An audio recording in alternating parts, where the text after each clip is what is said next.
Hello, driving intelligence community. I thought I'd do an update on the shackle issue with the 2002 F-150. I've pulled the shackle off, and it turns out that my original suspicion of what the problem was is wrong. The shackle is the exact right length. What has happened is the bushing has collapsed. It has completely disintegrated.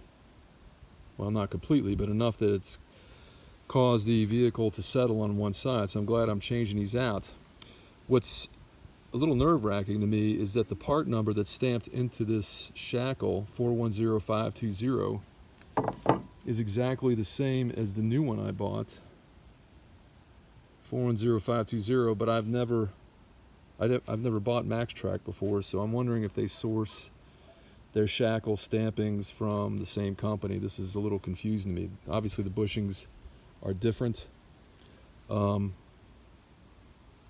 the metal did not fail on me. It was the bushing itself. So I'm going to put it on, and I should get a much better ride quality and handling quality out of this truck.